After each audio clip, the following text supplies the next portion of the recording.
Hey there, welcome to saas.unbound, brought to you by saas.group. I'm your host, Nadeina, and this is the show where we chat with inspiring founders and experts to get an inside scoop on how they made their business success.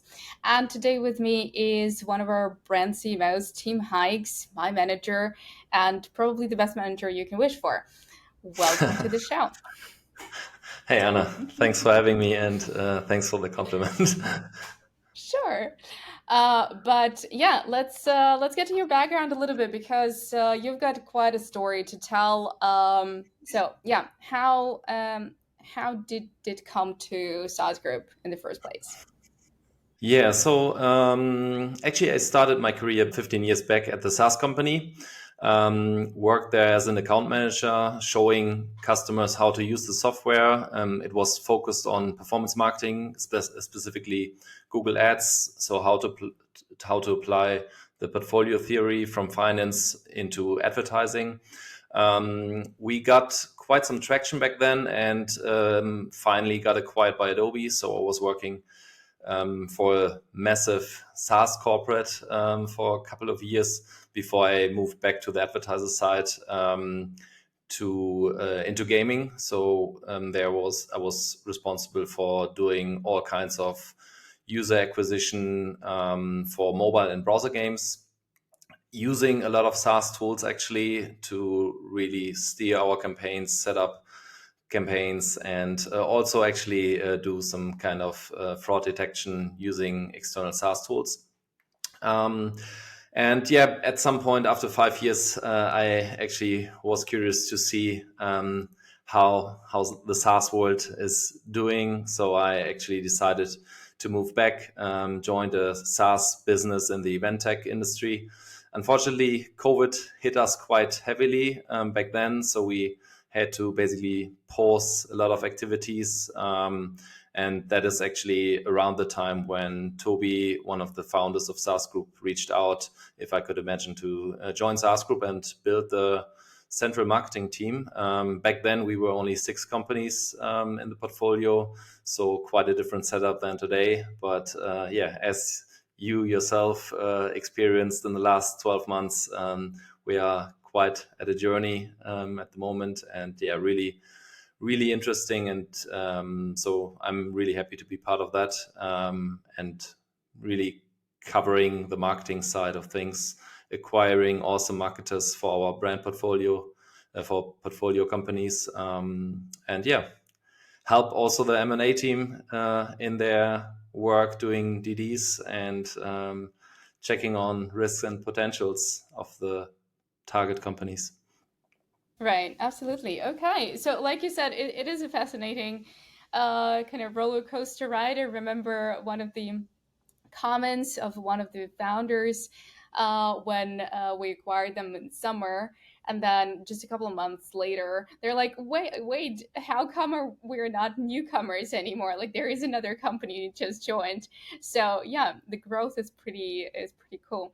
But like you said, you were helping with M&A team, and this is really an interesting part of the job, right? Because you're doing marketing due diligence. And honestly, I think a lot of founders are not expecting this part of due diligence to even be there, right? So like, you're very very much okay with like the acquirer checking your technical, your code, your legal, and so on. But what is marketing due diligence in the SaaS acquisition process, and why is it crucial? Yeah, sure. So maybe to go one step back. So obviously, my main responsibility is to work with the existing portfolio on their marketing and to scale their marketing. But as mentioned before, really supporting the M&A team during due diligence is also part of our job. I'm sharing this responsibility together with Julian, our co-CMO, and therefore we split also the due diligence, yeah, depending on our background and the industry of the company. So why is marketing DD really important? So first of all, obviously the DD is about really thoroughly examining all aspects of a business. So what can potentially influence its future success? Where are the risks? What are the potentials and opportunities going forward?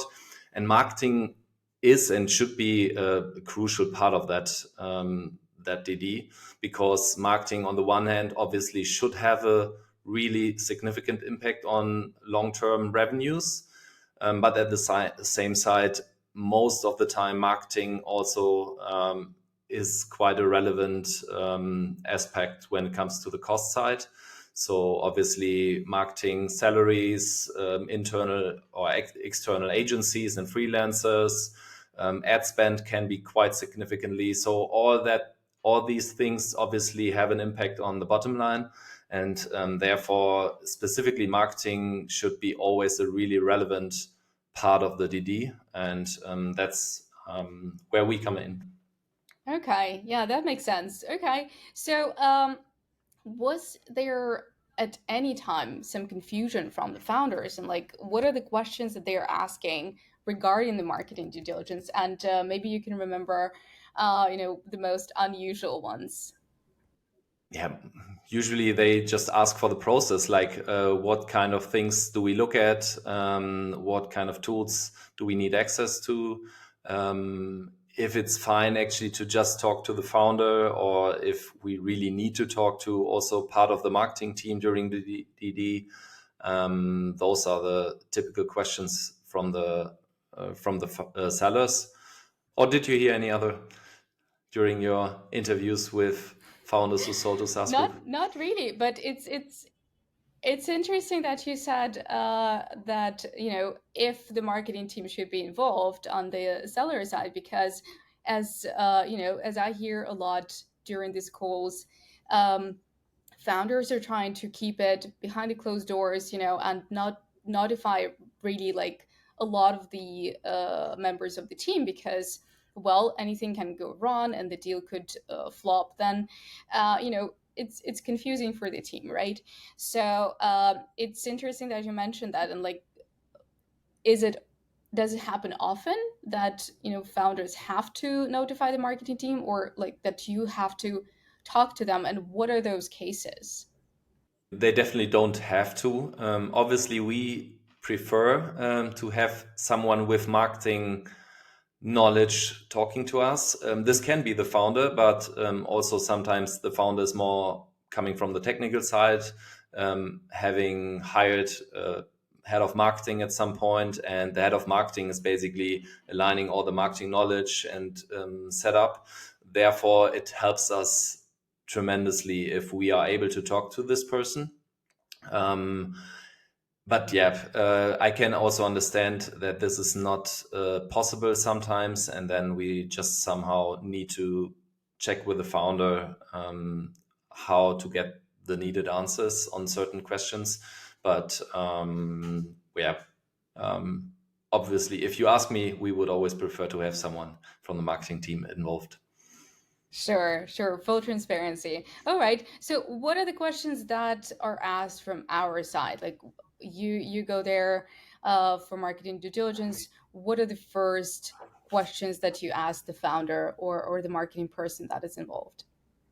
Yeah, so we have a quite comprehensive list of questions, but there are a few bigger topics, basically, or I can give you some examples. So one thing is definitely who's in charge of marketing for the company, and yeah, is it the founder? Is it the founder together with some freelancers or agencies, or is there already a marketing team working? So how's the setup, and then also if there's a sales team, or if there are any sales activities, how does marketing and sales work together, how are the processes there, and then we also ask, or that is something we most often actually see already before, but if the growth is mainly coming from the founder's network, personality, or brand, that is something we want to identify as well. So this is the first part of questions. Then we go deep into the numbers. So we look at the new MRR for the last, ideally 4 to 5 years. Obviously, the numbers from the past are a bit, not representative, I would say, due to COVID for a lot of industries. So some industries in SaaS benefited a lot from the developments during COVID. Some had a really hard time. That is something that doesn't necessarily help us projecting the future, and therefore we really need to understand how it was pre-COVID and post-COVID, and then also what other maybe internal or external shocks caused some dips or peaks in the new MRR. So we have seen some companies doing a rebranding just recently before the talks, and obviously this sometimes had massive impacts on the new MRR. So if you really decide to rebrand, even using a new brand name, this can cause significant jumps or drops. In this case, usually drops for now, but obviously the hypothesis is that the revenues will increase in the long term. But that is something we need to identify. Then we have also seen cases where a company's blog was completely removed from the website, and therefore the company dropped in rankings. So how did this have an impact on the new MRR development? And sometimes it's also just a new, really well-funded competitor on the horizon who bids for the same keywords, who's approaching our customers or the business's customers, and that is again something we really need to figure out during the DD. Then we are looking at the projected marketing strategy going forward. So what are the plans of the company? Do they already have hypothesis where to grow next? What is actually their current challenge in growing further? What kind of resources do they need to execute on such a strategy? We also look at the structure of the marketing cost. So where's the most cost being attributed to? So be it salaries, as I mentioned, ad spends, SaaS tools. So what kind of SaaS tools are being used? How's the tech setup or marketing tech setup look like? What CRM is being used? How is it used? So how is it set up? Do we have all the needed information in the CRM or in any other data warehouse that we need to optimize marketing campaigns? Same question goes for the content management system. Is the marketing team actually independent of applying changes to the website, or are they always dependent on an engineer to apply certain changes? And then based on the answers of all those questions, we also go deeper into individual marketing channels. So we have experts in our central team for affiliate, for content, for SEO, for PPC. And those experts have then their own list of questions. So, for example, if someone spends significant amounts of money on Google Ads, we obviously would like to dig deeper into their strategy, into the economics of their PPC ads. So what's the payback period for those cohorts? For SEO, we would like to understand the backlink structure. Are there any maybe potentially or spammy backlinks being acquired in the past? So all that. So I obviously can talk 24 hours about questions. But yeah, we drill down then in the most relevant channels. Okay, that's really interesting. Okay, so what is maybe there is no one most important metric that is being assessed, and like you mentioned, there is new MRR, but what are other metrics that are that have to be assessed during the marketing due diligence? Yeah. So usually I would say the typical SaaS metrics. So there are no surprises. So we look at customer acquisition cost, cost per lead, cost per sign up, return on advertising spend, obviously also retention and churn rates, not only customer retention, but also user retention during a free trial, for example. Um, that being said, ideally we have that data, but we see or we acquire companies at a size where all those setups are not necessarily set up already sufficiently. So then we also need to check what kind of KPIs can we look at to get some ideas about customer acquisition costs. If someone, for example, hasn't started to track the actual acquisition source for every customer, it's hard to calculate a CAC, and then we somehow need to make some assumptions. Okay, that makes sense. All right. So there, as far as I understand, there are several steps in the whole due diligence process, right? There's technical due diligence, there's financial, legal. So when does marketing come in? At what point do you start assessing the marketing operations at the company, and how long does it usually take? So for the DD, we often get kind of hints from the M&A team, or not hints, but basically questions. Have you heard about that company? Can you have a quick look, like just 20 minutes? What do you think about the company?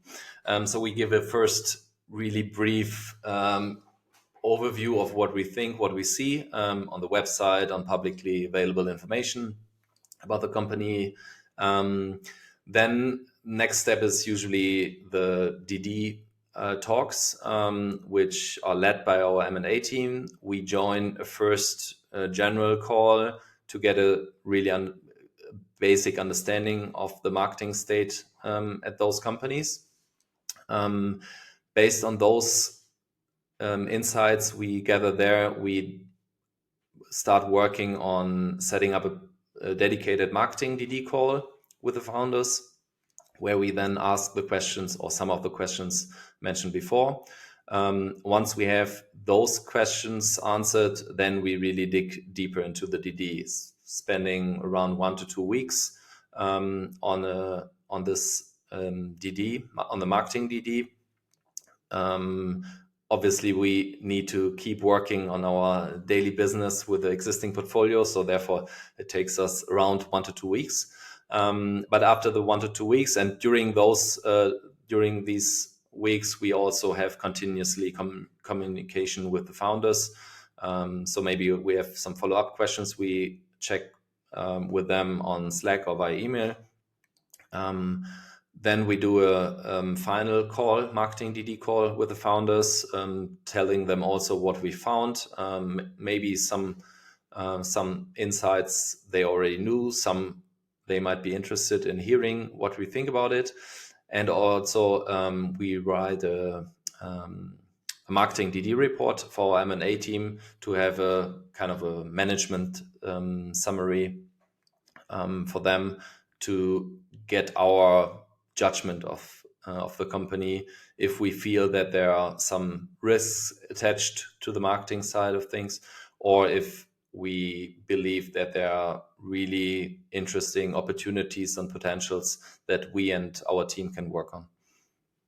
Okay. All right. Thank you, Tim. So you just mentioned something that I'm really interested in, and I would like to dig a little bit deeper.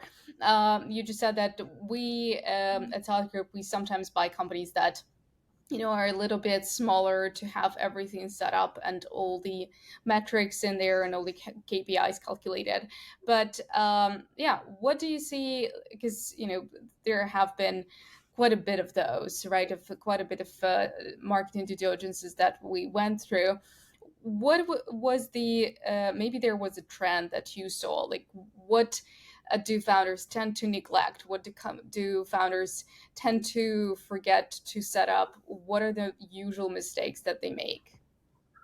So usual, yeah, I wouldn't say mistakes. It all, like, they have, many founders have been busy building a great product and a great company, and didn't necessarily have, especially when being bootstrapped, didn't have the money to invest in marketing technology and consultants and marketing team.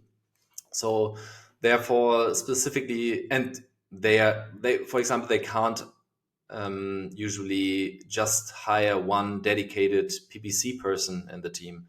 Um, the marketing spends are usually quite low, and therefore, but they are still there. So many companies continuously spend money on Google Ads, but without actually working together with a real expert. And that is something we see quite often, common mistakes in the attribution. So looking at last touch, a lot of brand campaigns always look really, really nice, and um, companies really think, okay, actually, all my signups or big chunk of my signups is caused by our brand campaign. So it's basically all word of mouth, but they neglect that there have been some touch points before. So many users who nowadays search for your brand term have identified your company via blog post maybe before, or via another paid marketing campaign, or via LinkedIn. But these are things you need to be able to capture. Obviously, you can never assume that you can track everything and attribute 100% correctly, but you can check on trends in your data. And if you see a certain blog post suddenly bringing in initial visitors, and those initial visitors at some point lead to signups and even customers, that is something you really want to know. And many founders haven't started to think about that. You can do a lot of mistakes in your CRM setup when you want to use it as a marketing attribution platform as well. We have seen quite some mistakes on the SEO side. And again, obviously, you can't afford a SEO expert when you are just at 1 or 2 million ARR. But that is exactly what we can then bring in terms of expertise and knowledge, and apply a really thoroughly SEO audit, and to work together with the team on a SEO roadmap, for example. Okay, yeah, that makes sense. Okay, but that said, you were bootstrapped, and maybe you're just still at the beginning of your growth.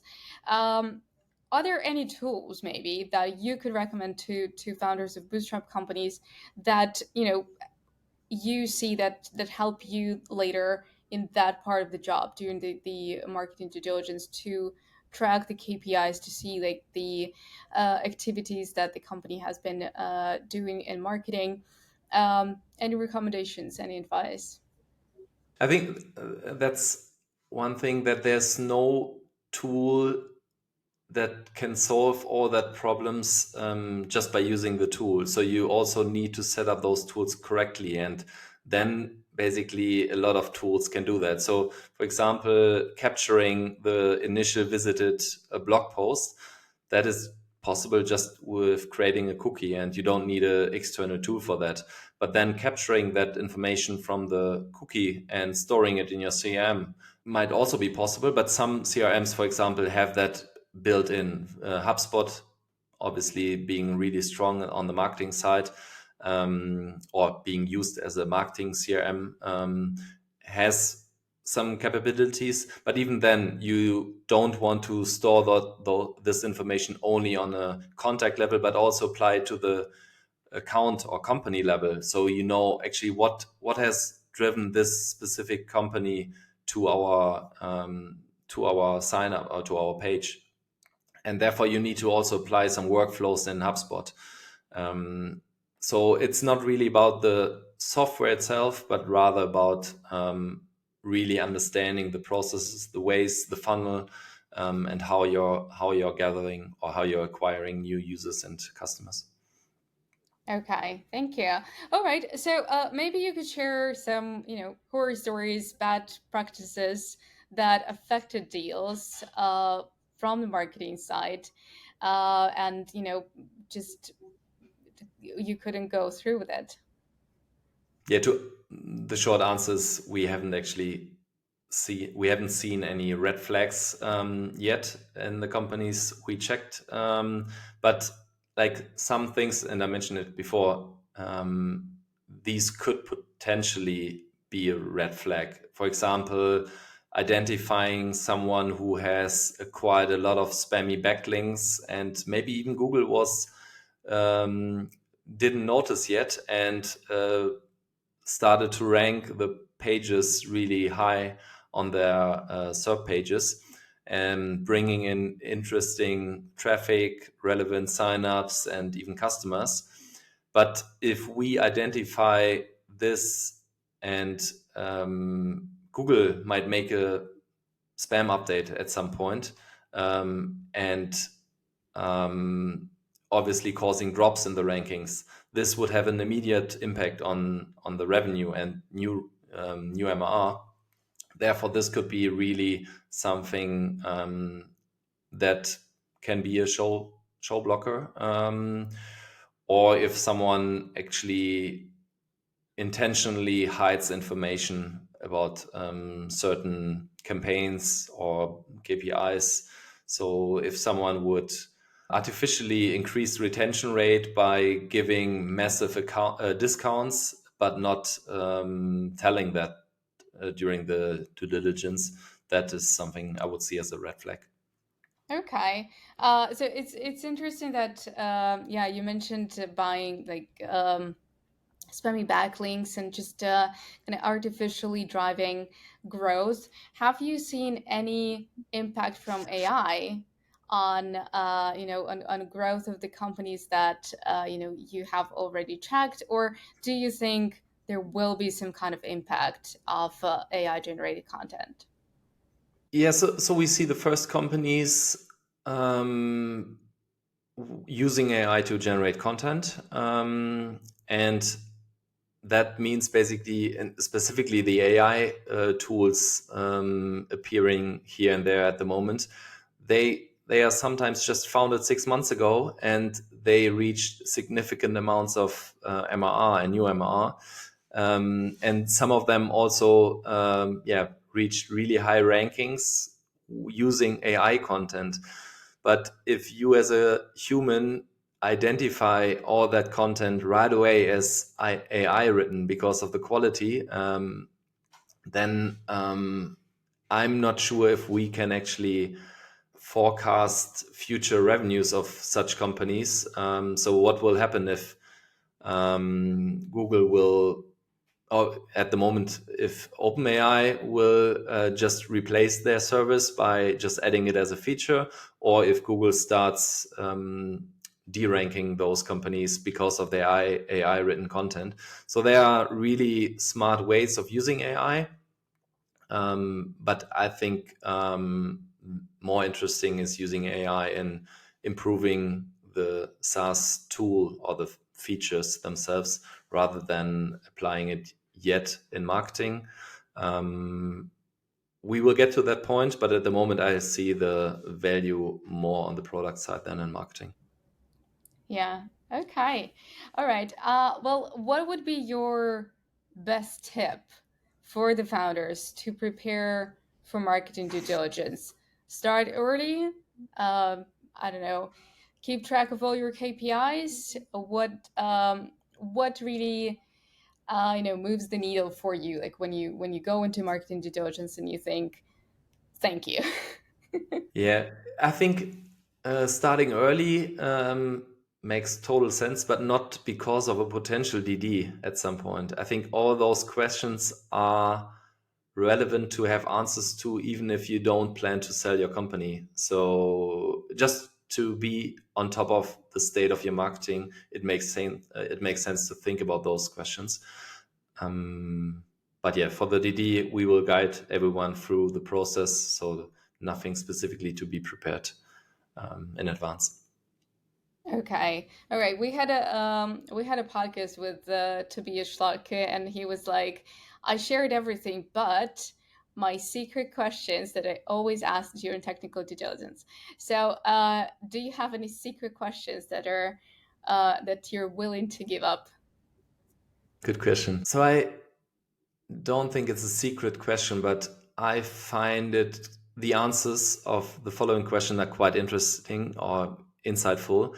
So if you ask the head of marketing, what are your challenges and what are the opportunities? And if you would be the CEO or founder, what would you do differently to get the new MRR going up? So that is sometimes bringing up some really interesting answers, and that I would say, yeah, it's not a secret or hidden hack, but the answers there are really interesting.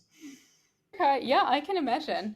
All right, so one more question I wanted to ask about SaaS Group itself, right? We've been extensively talking about not exactly the new vision, right? But we just wrapped it up into a vision that we could present to the world, right?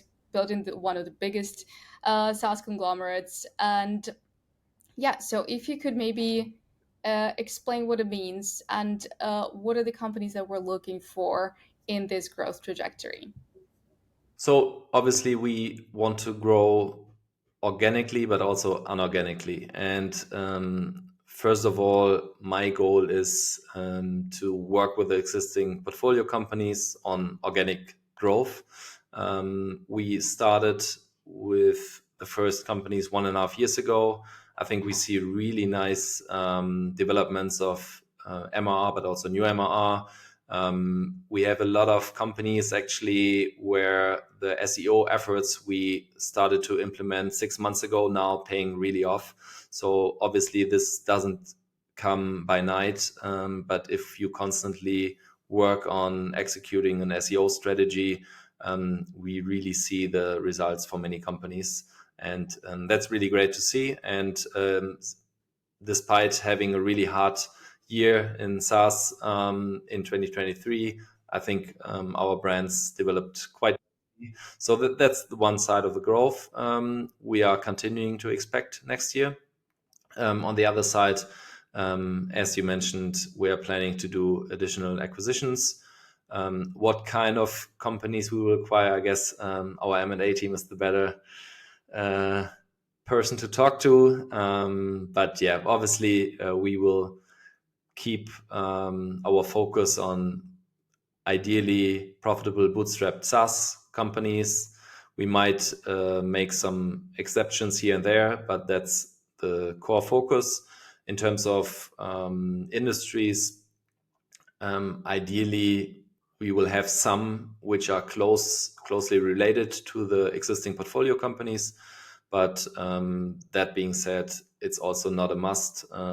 We will, or our M&A team is talking to many areas of the SaaS world or companies of the SaaS world. From my perspective, I don't expect us to stay in the industries where we are at the moment, but we will see.